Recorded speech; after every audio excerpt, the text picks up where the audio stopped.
Hello, everyone, and welcome to another episode of the Joseph Ryder Anderson podcast. Today, we're going to be talking about Metal Bat. So, I've talked about Metal Bat a bit. I've done an article on a deck guide to Metal Bat. I've mentioned him in two different podcast episodes, ranking the different One Punch Man decks. And today, I am going to be talking about the Metal Bat deck list that I used to get second place in my first ever Union Arena One Punch Man rare battle.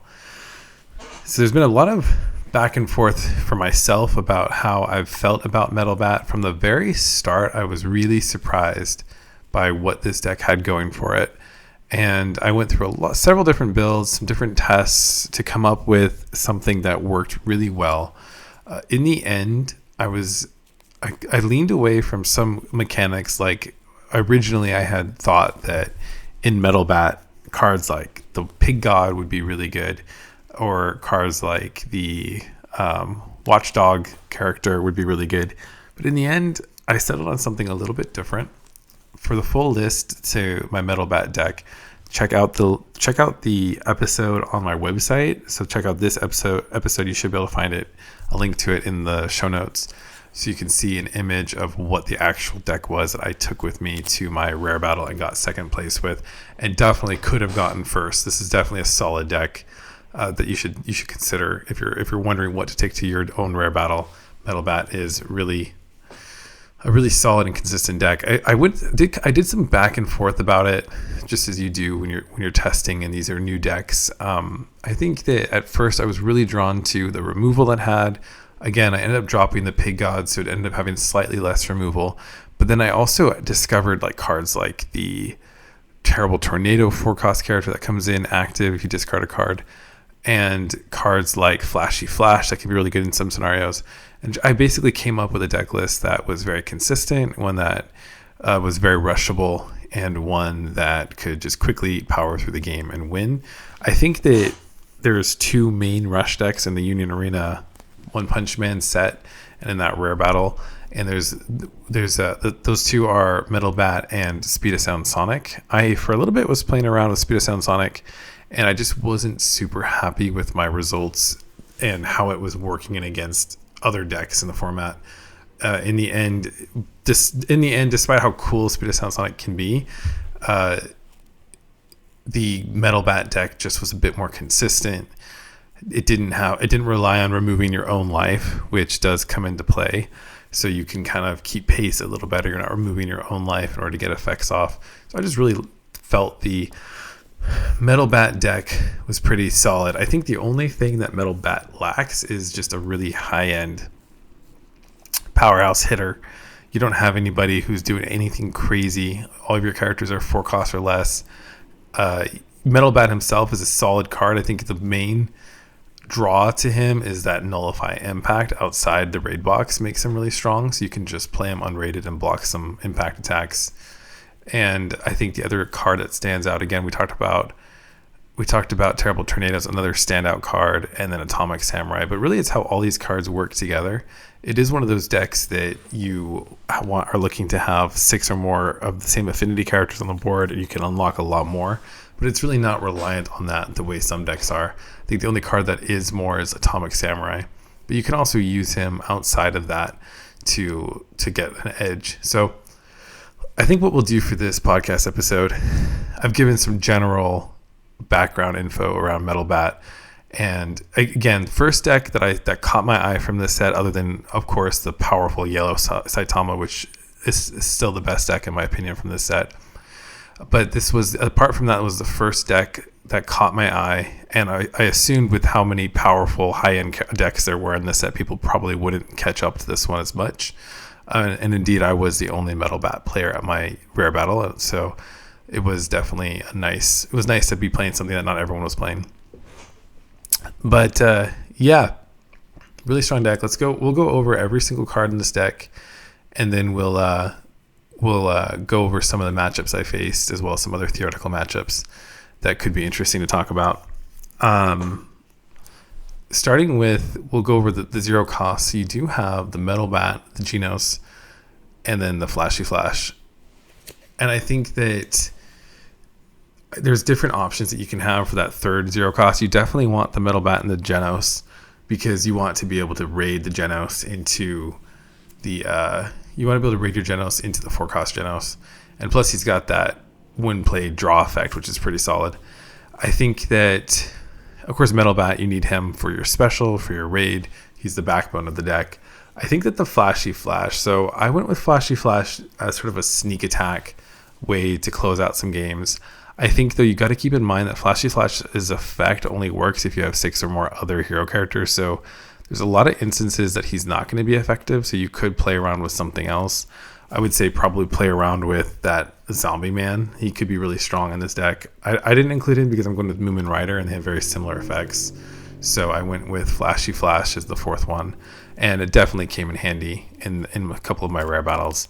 So yeah, Flashy Flash, in case you don't know, he has an effect that makes it so he can't be blocked by 3,500 BP or more characters. So he's essentially like that 2-cost Lelouch from Code Geass Purple. So he's very effective. Moomin Rider. So I originally built this deck without a 1-cost character. I mean, Moomin Rider is definitely not necessary to this deck strategy. And the other 1-cost available that would make sense in this deck also isn't necessary. With that being said, it did not seem to work as well when I was just focusing the 2 costs over a 1-cost. It was harder to hit my curve because I would just brick more often. Like I would have like one character on the board and not be able to find that other character to get my energy board built up. So adding in the Moomin Rider was hugely helpful with that.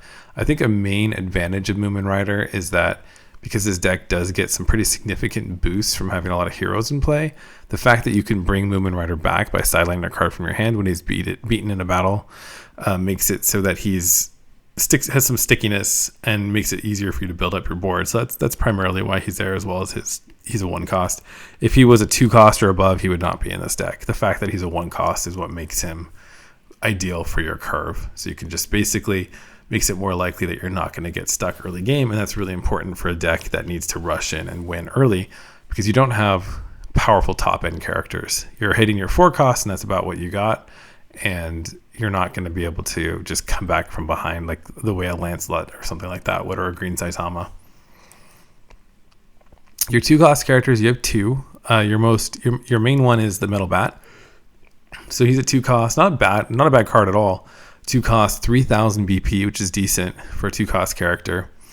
And he's got the color trigger, which in this deck is not super useless because you probably will have some lower cost characters. Again, green color trigger tends to be the weakest, but you do have plenty of characters that you can hit with that trigger. So it makes it in this particular deck nothing to ignore.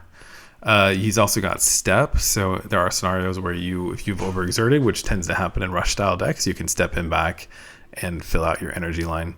The other 2-cost is I think he's called the Child Emperor, I believe, and he's pretty handy. He's really just here to get that 2,000 BP. I'm sorry, not the 2,000 BP. He's here for the when played draw card. So if you have 3 or more other hero characters, which you usually do, you play the Child Emperor and you just draw a card. Why that matters is that you are going to be sidelining cards quite often theoretically for your Tornado, she sidelines. Metal Bat can sideline, although that you rarely get his when sideline effect off. And then Moomin Rider also will sideline if he's beaten in a battle. So it's good to just get a little bit more draw for free with the Child Emperor, and that's why he's there. And there's only 2 of him. He's not necessarily the strategy otherwise. So there's only 2 of him in this deck.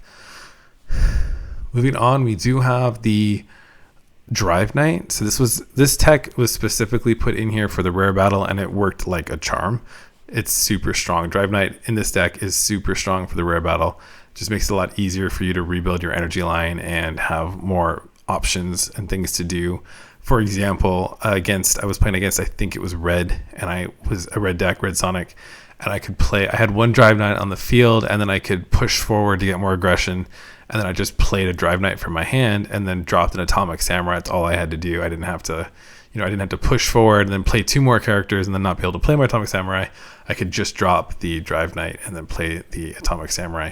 Again, this is going to have more limited usefulness in a store tournament format, But in the One Punch Man rare battle, most people are playing yellow or red. At least at mine, everyone was playing yellow, either yellow or red. So Drive Knight was insanely helpful. The only time he wasn't helpful is when the one battle I did lose. So I can't remember if I mentioned this, but I got second place overall, which is really solid.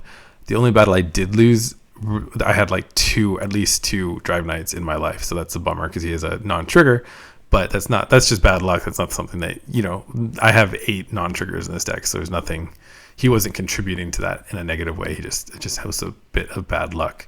So he's a 3-cost character, 2-cost in hand if there's a red or yellow character on my opponent's field. And again, in the rare battle format, there usually will be a yellow or red character on your opponent's field.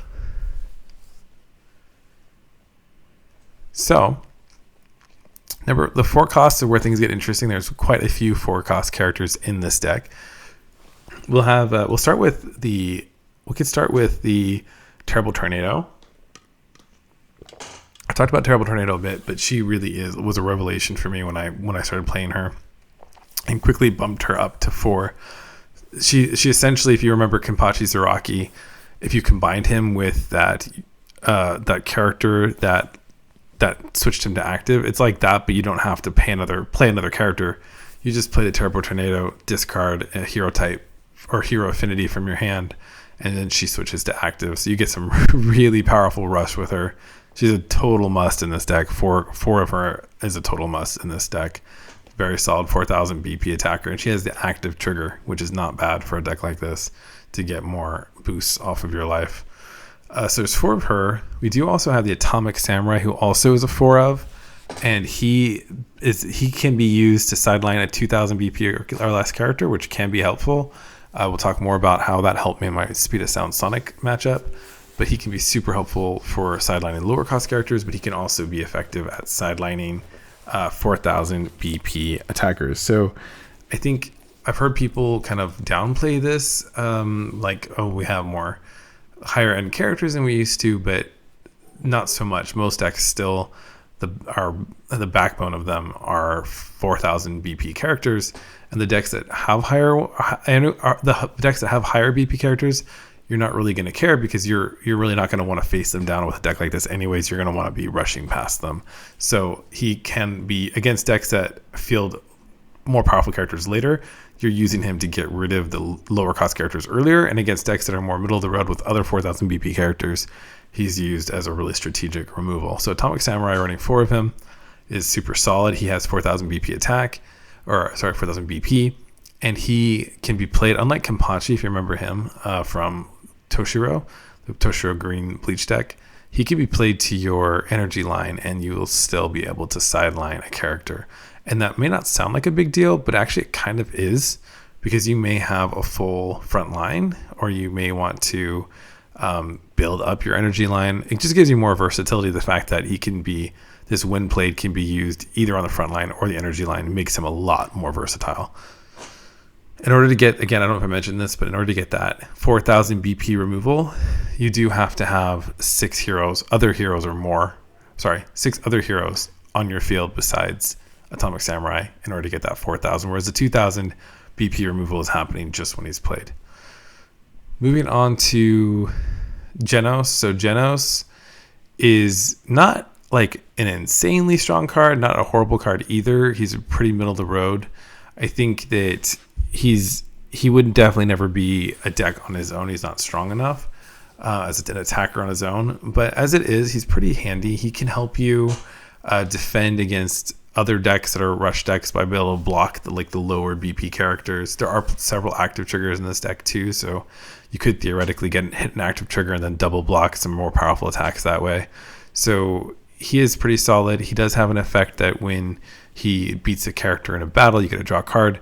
And that is very relevant in a deck like this that likes to sideline from the hand. So what I like to do is attack with some of the other characters, and my opponent will typically then let those through, and then I will take a win with a Genos and draw a card from the top of my deck.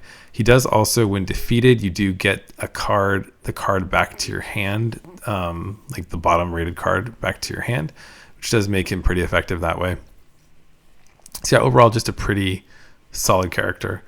I run 4 of him, and I think if he had like impact or something like that, he'd be insane. But as is, definitely a solid character and worth including in this deck.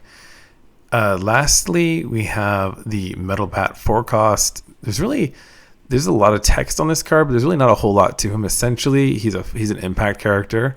You usually have 3 other heroes on the field, so that's not usually an issue to get impact. He does have nullify impact. That's his biggest differentiator. He's a 4K raid with nullify impact outside the raid box, and we'll get into that more when we talk about the matchups. But in the rare battle format, that's actually pretty significant. There are a lot of decks that have impact and can grant impact, and there's just that's a really handy thing to have outside of the raid box. His biggest, hardest thing to pull off is the when sidelined effect. And so basically what happens in that scenario is if you have 6 or more other hero characters and he gets sidelined, you get to pay a card from your hand and he comes back resting. That's pretty cool because he still has nullify impact and he's still a 4,000 BP attacker, even if he doesn't have impact. So theoretically, that's really cool. That almost never happens. Usually, if you're playing against someone who's smart, they'll get rid of somebody else first and then get rid of him just to make sure that you don't have 6 other heroes on the field because they don't want him coming back. But theoretically, if that's a cool effect. It just doesn't tend to happen a lot in practice. So that's Metal Bat in a nutshell. Really straightforward. If you're a little overwhelmed by all of the different new decks, and there's a lot of new mechanics that came out in One Punch Man, and that's partly why it's such a fantastic set. And there's a lot of strong decks, but if you're a little overwhelmed by all that, you might find some solace in a deck like Metal Bat because it's a pretty straightforward and relatively easy to play and consistent strategy. I think the main drawback of this deck, if I haven't said already, I probably have, is that it just lacks the high-end power. And there's a lot of high-end power in One Punch Man that you can tap into, and this deck just does not have that high-end power. You're not really playing anything. I think, Metal Bat's probably your strongest character, and he just has impact. So you're not doing anything crazy. You don't have snipe. You don't have double attack. You don't have anything like that. So, but it definitely is a really solid rush deck. And I think that's pretty relevant, especially in the Union Arena One Punch Man rare battle format, where being a rush deck is very strong. It goes really, really well into the other matchups. So let's talk about the matchups I faced today, and then go over some of the matchups I didn't face and how you might fare theoretically. So the first match I did was against the Yellow Saitama deck, and the deck was not completed. I think if it had been completed, it would have been much harder to win. And I was definitely in control the whole game, but there were some tense moments I was able to scrape by. And in that game, cards like Drive Knight came in handy quite a bit, being able to build up my energy more quickly. I think that Flashy Flash was really instrumental in that matchup because my opponent would just set up like a wall of 4,000 plus BP characters, and Flashy Flash could just cut through them, and did so a couple times. So that was really. I think if my opponent's deck had been more completed, it would have been even tougher. But as it was, I was able to skate through with a win in that matchup. And I think in general, Yellow takes a little bit of time to set up. I think you can play it a little bit more aggressively if you want to, but I think a lot of people really want to build up to that 5-cost Saitama. And while they're doing that, you can get in and do a lot of damage with how fast this deck works. So definitely a tough matchup, but it ended well for me. The second one was against Speed of Sound Sonic. And actually, Speed of Sound Sonic was the other deck I was considering taking to the rare battle. Ultimately, after testing it at store tournaments and against even doing the mirror match, or not the mirror match, but doing the matchup against Metal Bat, I just found Metal Bat to be the more consistent deck. I think it's hard. The way I was playing Speed of Sonic is to lean heavily into that end game closing with Boros, but it's hard to hit exactly the right scenario and have Boros in hand to make that kind of finishing work. And then what happens is you end up having a less late game effective deck in the form of Speed of Sonic, as well as some serious vulnerabilities, especially around removing your own life, to make a lot of the effects in that deck work. So I just found this to be the safer pick. I think also a huge drawback of Speed of Sound, as I've said several times, is that against decks like that run Saitama in the front line, you're going to just struggle to get that speed of sound switching effect off to take multiple hits, which really negates a lot of the reason to play Speed of Sound Sonic in the first place. All that being said, I had practiced this matchup so much that I knew pretty well what to do. I think the most critical moment actually was when I had a choice between, my opponent started out on the aggressive side, which, with Metal Bat is a rush tech, so you kind of want to take that aggressive stance.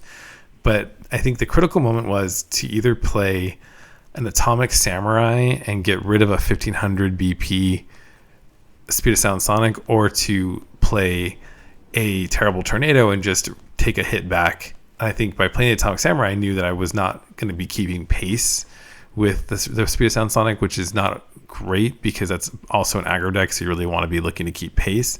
But I felt like getting rid of more, making it so my opponent had less Speed of Sound Sonics, given I know how deadly that switching can be. Denying having more of those on board would be the right play, even if it meant not taking a life that turn. So I went for the Atomic Samurai and got rid of that Speed of Sound, and it just became a bit tough for my opponent to rebuild after that. It wasn't the only thing. There was a lot that went on, but I think that was the most critical play that happened. I think I also got lucky in that he switched in the 3 cost to Energy Gen Speed of Sound Sonic, which I was able to get rid of via another Atomic Samurai. So I had a lot of removal, which really helped in that matchup. So I think cutting like Speed of Sound Sonic's legs out from underneath them definitely was the way to go. And again, Drive Knight, super helpful in that match. Drive Knight was super helpful in every single match. So running 4 of him as my main 2 Energy Gen character was definitely the right play. Lastly, the final round was against Garu, and actually that was the deck I tested the least. Partly because I didn't have every single card for that deck at the time I was testing, and also because after playing just a couple times with it, it was kind of clear. It was clear to me that it wasn't the strongest deck in the world. I ended up losing to this Garu deck, and it was actually very surprising to me because from my practice and from like a theory standpoint, it seems like Metal Bat has the advantage against that deck, and I think it does have the advantage. But if whatever transpires that Garu is able to hit that 1500, that 15 cards in sideline and get that Raid Garu boosted, it's very hard to win at that point, because then Raid Garu is just, you can't kill it really other than with a special. He's cutting through all your stuff. I think my critical thing was I got super unlucky and couldn't rebuild my energy line. I had to play very aggressively for good reason. You have to go really hard against Garu to just basically beat Garu before they get 15 cards on the sideline. But I was playing really aggressively and then didn't end up getting the follow-up cards to make a dent in my opponent to rebuild my energy line. So I ended up having a turn where I could only play 1 AP and had some good cards in hand, but couldn't play any of them. So there was a bit of bad luck there, mixed with just not getting off fast enough against Garu is not going to help you long term. So that was interesting. That the one deck I didn't actually practice the most against, or practice hardly at all. Actually, I didn't practice with Metal Bat, I don't think, at all against Garu, was the one to beat me. But that's just how it goes. Now, for more theoretical matchups, and also matchups I've tested that are outside of what I played today, Metal Bat does have, in my opinion, a favorable matchup against Saitama. I have run that match plenty of times, and with the combination of Rush and Nullify Impact, you're kind of Green Saitama's worst nightmare. You're rushing in, taking a lot of life early, and then if they do manage to get Saitama on the field, they're going to have to contend with potentially multiple Nullify Impact characters, and that's worse if you run Zombie Man instead of Flashy Flash, which I think is a solid option, actually. So Green Saitama is to me a pretty favorable matchup for Metal Bat. And then Psychic Sisters, I think, is the other one. I think that the main advantage you have against the Psychic Sisters, that yellow Psychic Sister decks with Terrible Tornado and Hellish Blizzard, the main advantage that you have there is that they're going to be slinging event cards and at the expense of playing characters a lot of time, and you're going to be able to hopefully just overwhelm them with your rush strategies. So that is Metal Bat in a nutshell. I hope that helps you, especially if you want to build this deck, and I wish you the best of luck.